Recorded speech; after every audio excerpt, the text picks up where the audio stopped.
We're the man behind the screen. So let me introduce Don. Thank you, All Gary. right, now you gotta compete with me and the hard words. Really? Oh my gosh. Where did it go? There it is. Thank you, Gary. Thank you all for being here tonight. Basically, oops, I flipped it right here. Look at the magic button here. You want the lighting changed? No, I think it works. Yeah. Make it any darker, and then I'll wake up. They'll all be asleep by 15 minutes. We were all up till 4 in the morning last night watching the news. That's too bad. This is certainly, in light of what happened yesterday, a time of great change, nationally certainly. What I'm going to talk about this evening is the changes that are going to be occurring here in Santa Clara County over the next just 15 years. I'm not going way off into the future. I'm just going to be talking about, 2030 is sort of my time horizon. Let me just launch into it here. I like to get people thinking about the future, that we have to be proactive about the future. We need to take it into our own hands and not just let things happen. So I start off with this. When it comes to the future, there are 3 kinds of people.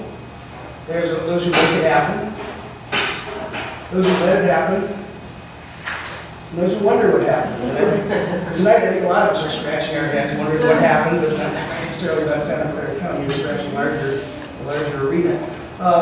But as a planner, I think it's really important that we as members of our individual communities, and I assume most of you are from San Jose, which may be from other cities as well, but it doesn't matter. This is not a presentation about San Jose. It's important that we be proactive and take action to help shape our cities rather than just wait and have them shape us. The goals of my presentation this evening are as follows. 3 simple goals. One is to describe some of the forces that cause places to change. Why is this place different than it was 20 years ago? Why will it be different 20 years from now than it is today? Secondly, what are some of the major forces that are currently changing Santa Clara County? What are the forces that are going to make this a different place than it has been in the past? And third is, how can we influence those changes so that we make Santa Clara County 3.0, and I'll explain that in a moment, what I mean by that. How can we make Santa Clara County 3.0 better than 2.0? Can you hear me okay back there, sir? Can you hear me okay? Mm-hmm. Okay, let me know if you can't. I'm sorry, I sometimes look at the screen. I'll move over this way, that way I'll be facing you. Thank you. So here's a summary of the following 12 slides roughly. The basic point, first of all, is the places change over time. I think we all know that. They change partly because of things that happen within the community and sometimes because of things that happen outside, so both internal and external forces. Most of the time, change is occurring at a very gradual level. There's no time when no change is occurring. Change is constantly happening, but sometimes it's much slower and not barely perceivable. But sometimes it happens more abruptly, more rapidly, as it is today. And when that happens, it sometimes marks the beginning of a new era, a new whole set of new conditions that we're going to be living under. What we've grown accustomed to over the last 20, 30 years is now what we'll be seeing in the next 20 or 30 years. That's very much where we are today, with Santa Clara County entering a new era in its growth and development, or Santa Clara County 3.0 as I refer to it. And what is happening, just in simplistic terms, is we are becoming a more hybrid place. For most of our history in the last 50 years, we've been a largely suburban place. If you fly over, you see where you drive through, it's single-family homes predominantly, automobile-dependent land uses, and so on. We are currently evolving into Santa Clara County 3.0, which is the era in which we are going to be a combination of urban and suburban. It's not going to be totally urban at any time in the next 100 years, but it's going to be very dramatically different in specific locations. It's a future, it's changes that I don't believe we are adequately prepared for. I think most of us are even aware of them, much less in our communities and aren't necessarily either. So we aren't necessarily preparing for them. That's what I hope to do tonight, is to help make you all better informed and better prepared to influence your individual communities. Whether the outcome of Santa Clara County 3.0 will make this a better place or a worse place, I think is very much in question. The rest of the early phases of it, so it's hard to see how it's going to play out. But it's something that we can make it better. I sincerely believe that we can make it a better place if we get involved now in helping to shape our communities rather than just let random forces influence them. Okay. And the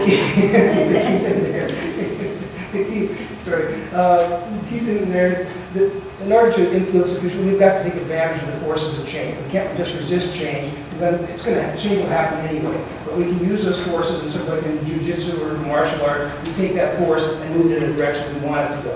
That's sort of my basic pitch tonight, is we need to understand what's happening and then use those forces to make this a better place. So let's talk about the evolution of place. A little bit sort of background theory first of all. When I'm talking about places, you can talk about them in different scales. Tonight I'm talking about places at the county level, Santa Clara County. As I said in one of the summary slides, the places are shaped by a variety of forces. Some of them are internal, like our geography, our politics, our history. Sometimes they're shaped by external forces, world events, the world economy, conditions sort of in the world. And as I said earlier, well, this is sort of a list of some of the major forces, sort of generalized, that shape and reshape our communities: the demography, and the economy, and the geography, and political and legal considerations, technological changes, environmental conditions, even philosophical attitudes about how the community wants to shape its future. All of those things are what I refer to sort of generically as the winds of change, just simpler than going through that long list. Those winds are constantly blowing, as I said earlier. Most of the time they're blowing fairly gently, and when they do, the rate and magnitude of change is fairly gradual. We hardly notice it. But occasionally those winds start blowing more forcefully, and the rate and magnitude of change is more abrupt and more noticeable. When we're dealing with times of normal change, where there's only incremental change, we don't really need to do much to adapt to it. We just kind of instinctively do it, and we realize it. But when we're going through a world where we're going to have new normals, where what we've known in the past is no longer going to be true, we need to adapt, and that's what our communities need to be thinking about. We are in a world that has had a number of changes, and structural changes, as I refer to them. These are not just temporary changes that things will go back to normal after a while. These are structural changes where they're changing and they're not going back. And we've got to adapt to that new world as it's going to be, not as the world that we've grown accustomed to in the past. So we are here. We are experiencing a number of structural changes in our world. So what are some of those forces that bring about change? Well, some of it's demography, the number of people we have, the rate of birth and migration and deaths and so on. Some of it are economic opportunity, things that draw people to a particular area.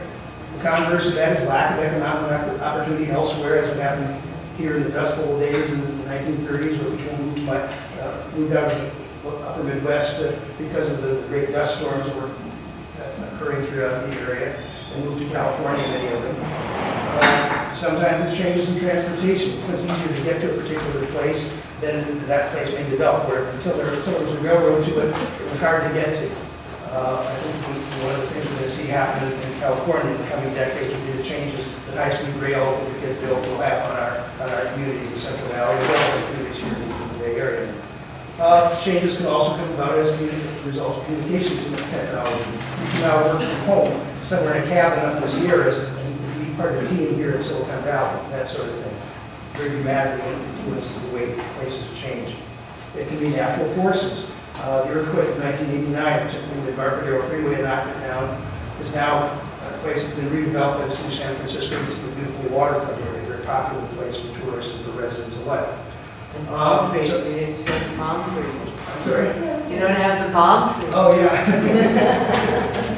This is an interesting podcast, a program called 99% Invisible, talks about the history of palm trees. Why did we use them so much? And I won't get into it tonight, but it's a fascinating one. People look for it, and it was like a half hour long.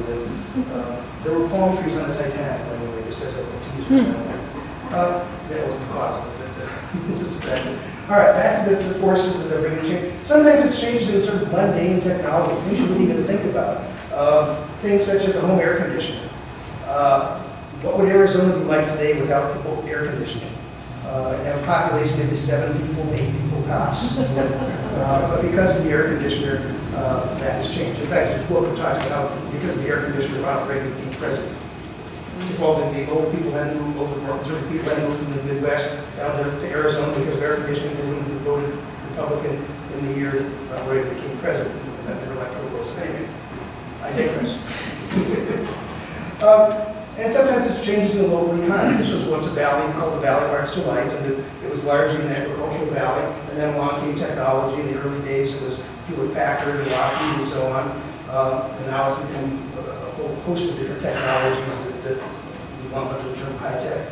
And finally, one of the forces is the changes in land economics. When there's a popular place where people want to live or want to put their businesses or expand their businesses, and the land has basically all been built out, The only way to do it is to go up in greater densities. And that's very much one of the forces driving this valley. I'll come back to that in a few moments. We once used to look like this back in the 1860s. Now, we're more like that. So the Apple campus in the lower right are under construction. All of these forces, the demography changes, the economic changes, geographic, so on, all of these have played a role in changing us to what we were 100 years ago to what we are today. But let's jump up into the present tense again. Let's talk about what's happening more recently. And again, I'm talking about, as a planner, I'm dividing Santa Clara County's growth and development in 3 eras. The first era was the pre-suburban, sort of before we became valley, back when we were valley parts of life, before that, when the Lonies were here, and the Spanish, the missions and so on. Santa Clara County 2.0 is the suburban era, the era that we are in now, we're currently transitioning beyond. And the third one is the urban-suburban hybrid era. That's what we talked about mostly this evening. But in order to set the stage again, I'm going to take back a little bit of time and talk about how did we get from 1.0 to 2.0? What were the forces that changed this valley from being the valley parts of life to being Silicon Valley? Very dramatic change both in our physical landscape and in our identity as to how we thought about ourselves and what was the economy that we made our living from. So the pre-suburban era to the suburban era was a combination of local and national stories. And it began actually during the Great Depression. We started becoming a suburban nation in the 60s, but really the idea was didn't come out in the 50s or 60s. It actually began back during the Great Depression when worldwide conditions were really terrible, lots of people unemployed. And in the middle of all of that gloom and doom of the era and the difficult conditions, there was a World's Fair in New York City, the 1939 World's Fair. It was called Building the World of Tomorrow. And it was all about how the world could be better, could be a better place. And at that fair was an exhibit. This is a diorama. This is not a painting or mural. This is actually things where little cars were running around on those streets. That was sort of the first view that most people in the world, many people came from all around the United States and around the world. That was their first view of what was going to be the suburbs. That was the prototype. This was in the General Motors exhibit, ironically or appropriately, the world of the future. This is how they saw we could have an automobile, a future where we could all have our own cars and drive around and go where we wanted to go, whenever we wanted to go, and have to wait for the buses and the transit and all that sort of stuff. So this was a model that was implanted in people's heads. Wow, wouldn't that be better than what we have today in the heart of the Depression? Certainly it was. Many people then went away with this buttons like this is I have seen the future. That was the model that they took back with them to Iowa or California or wherever else. But we didn't start building those things right away. We might have, certainly based on the enthusiasm that model engendered. But we had a couple things got in the way. One of them was the continuation of the Great Depression, the other one was World War II. But eventually World War II ended and we began to work our way out of the Depression. And the question was, how do we make a transition from a wartime economy to a peacetime economy? How do you find employment for all the GIs and the military guys who are over in the Army and so on, overseas? Now they're coming back, they need jobs. What can they do? We can't have to say, build more bombs and more airplanes because that means there wasn't that need for them when the war was over. Another thing we needed to do was, as the men came back, and predominantly the men, but many women as well, came back and started having families. How are we going to house those families? And so, on the side. No resemblance. During that time, during the Great Depression and during World War II, our cities really were decaying because we were not putting resources into rebuilding them. We were putting those materials and energy and money into the war effort. So as our cities were decaying, all these people coming back wanting to start families, the inner cities were not in a desirable place necessarily. And fortunately, we had enough vacant land out there, and gas was cheap. So this model of the suburban community that we saw back in the 1939 World's Fair came back to people's mind. This is what we could be doing, and certainly General Motors were encouraging that to happen. Because were the oil companies and other people. It was a way to, along with that came the development of the interstate highway system. It wasn't built as freeways to help create the suburbs. It was created initially. The justification was it was a military highway system, just like the Autobahn in Germany.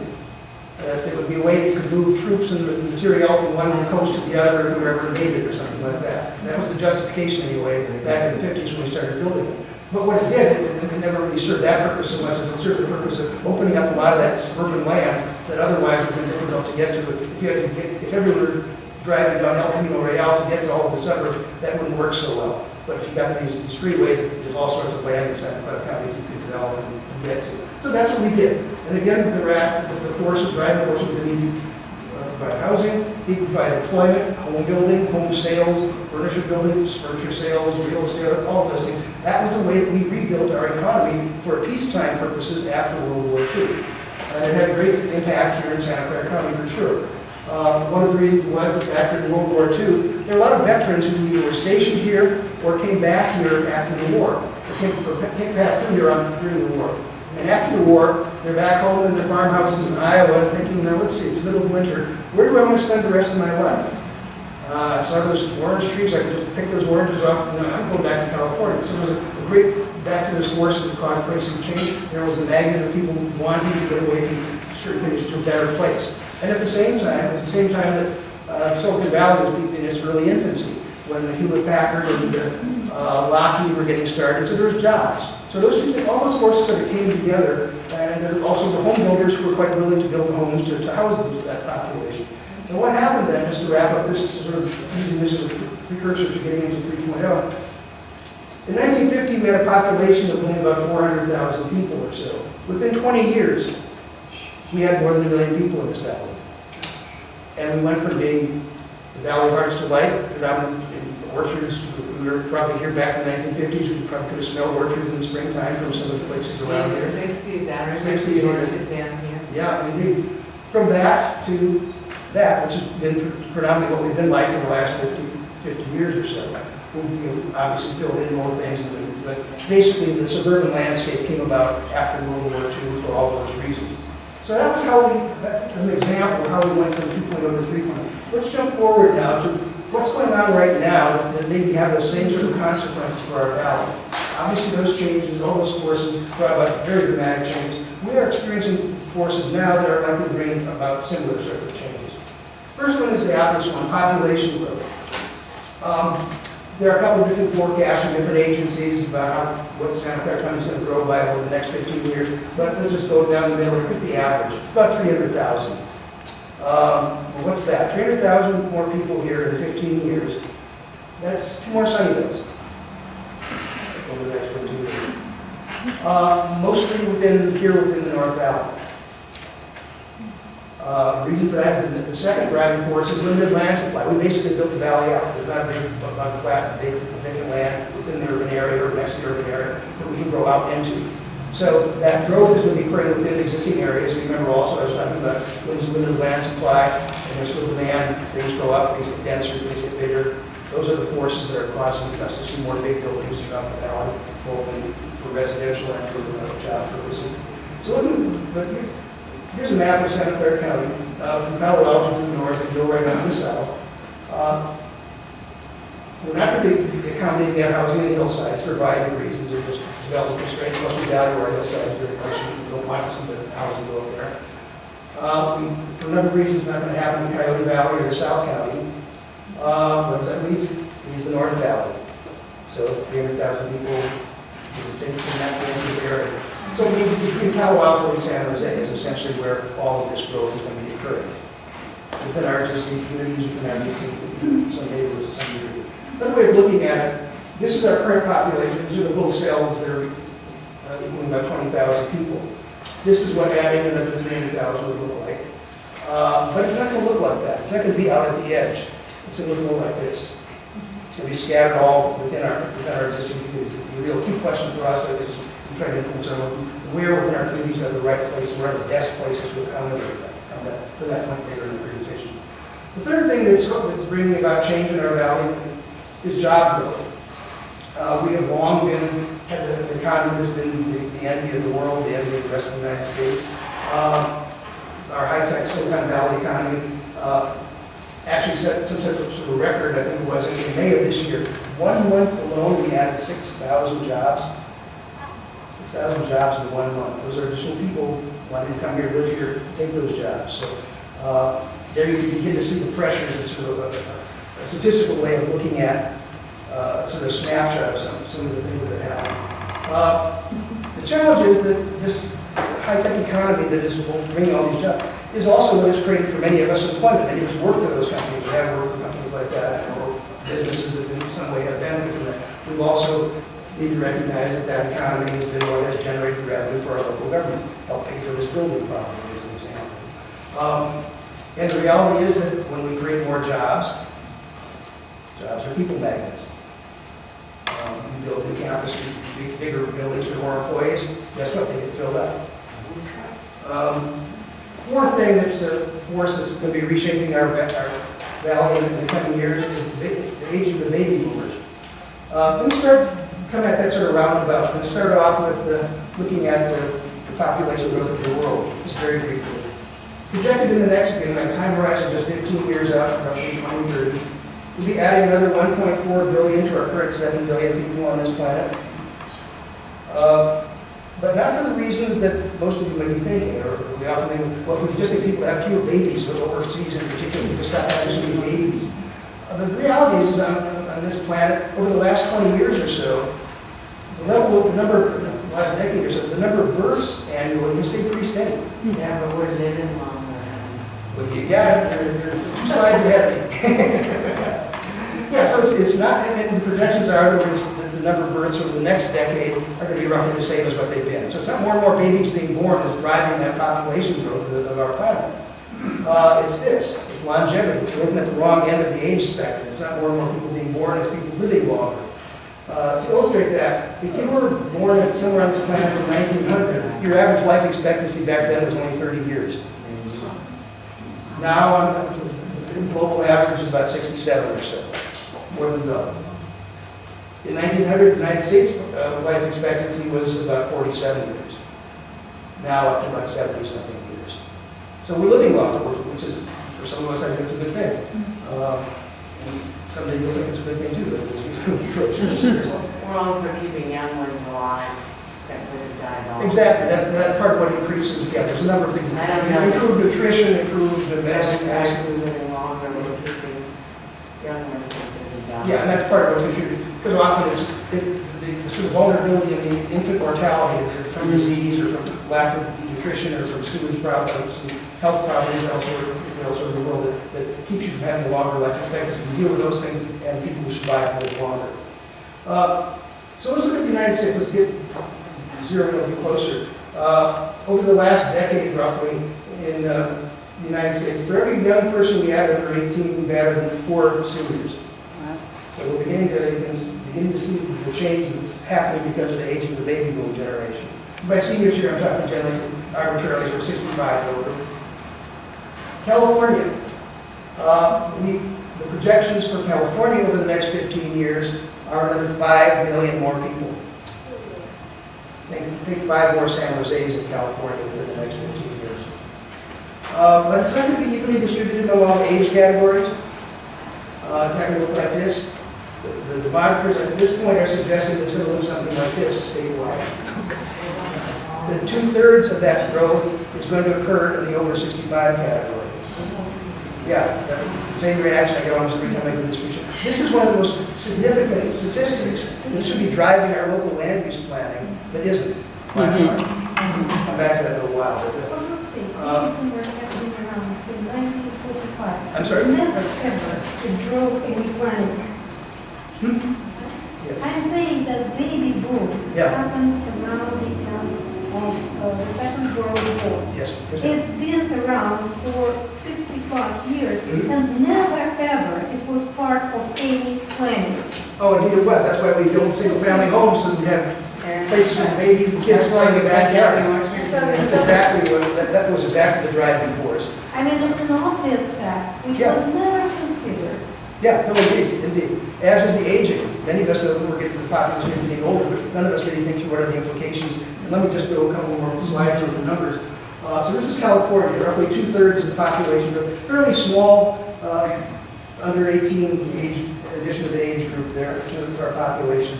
But if those numbers turn out to be true here, for every young person under 18 in California, we'll be adding 9 seniors. Very different place. Our group is winning. Yes, we're winning. We've always been more. Our team is getting more players every day.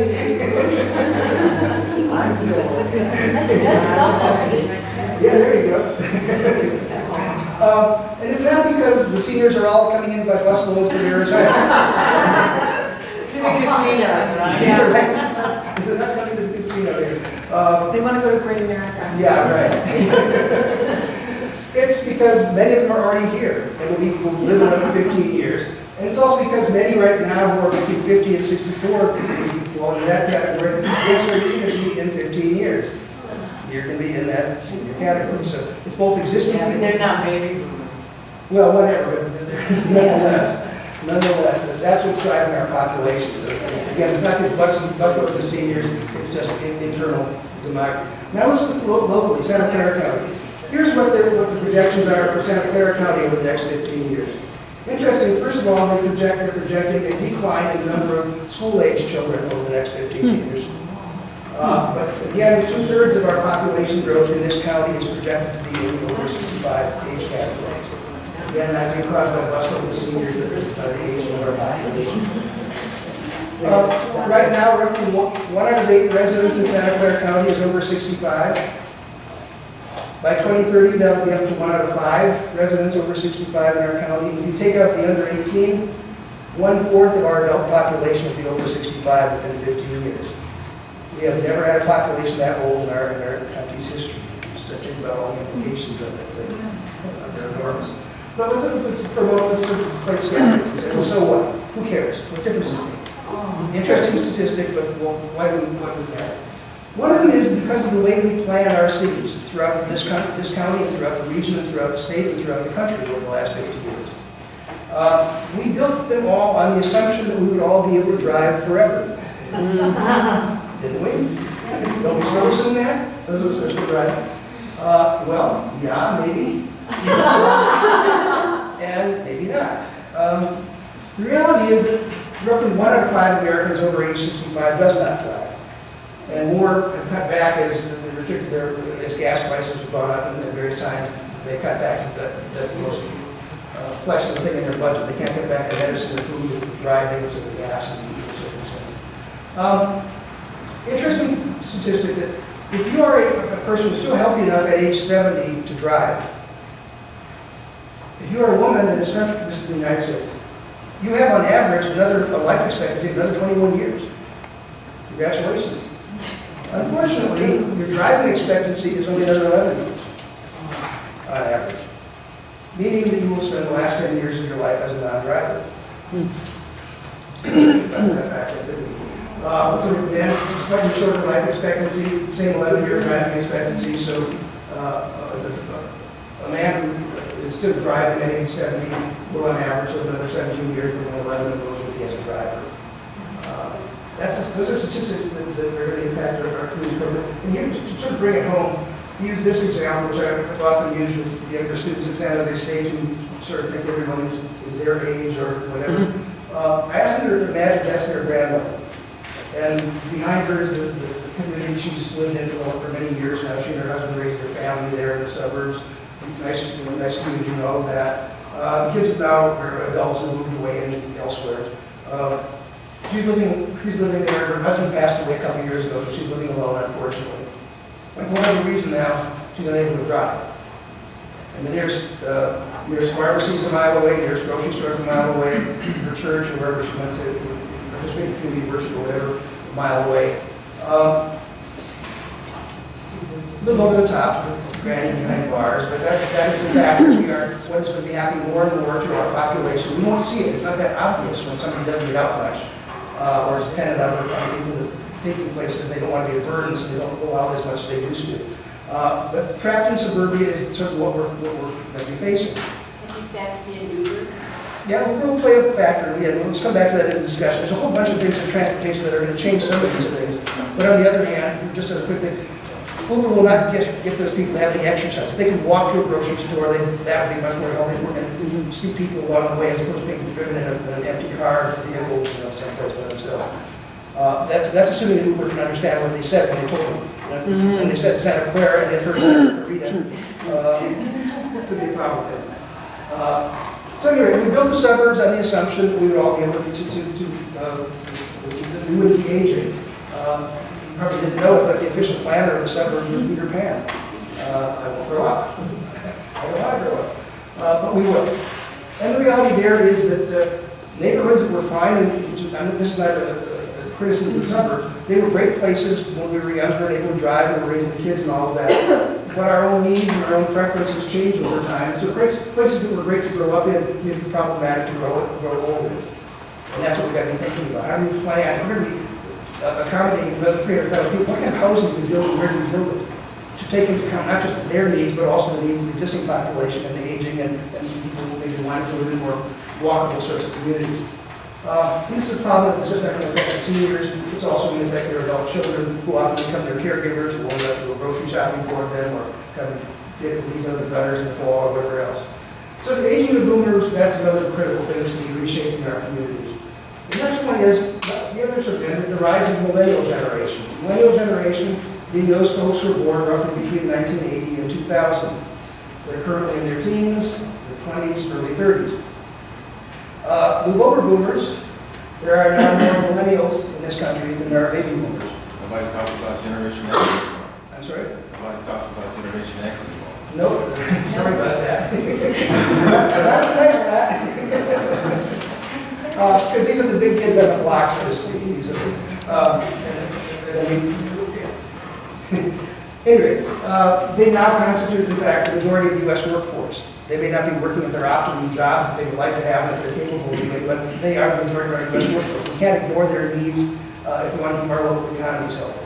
We can't just think about our needs, we have to think about theirs as well. They are the most educated generation in this country's history in terms of the exposure to college. They're the sort of folks that Google and all the other high-tech companies around this valley that are constantly focusing on in their recruitment efforts, because they're the ones who grew up with computers. When most of them were born, if they had the capability as an infant, they could email the president. Today, like, I want to, that doesn't matter. But the whole thing is they've grown up with technology throughout their lives, and so they are the ones, again, that the high-tech companies are looking for. They also, because of that education, are dragging around student loans, so they often are not in a position where they can buy homes, especially even if the prices are reasonable here. In fact, they have a lower percentage of home ownership than for over a decade or so in their same age cohort. That means they are mostly renters. Part of it's for economic necessity. Some of it's for freedom to move. They aren't planning to stay working for Google forever. They may want to move to Portland or to Austin or someplace else. And so if they buy a home, then they got to sell it or to move, and they don't want to have that anchor holding them down. So there's that. And some of them also saw what happened to the value of their folks' homes when the subprime mortgage crunch hit, and they saw that their family's home were underwater, so to speak, economically. So they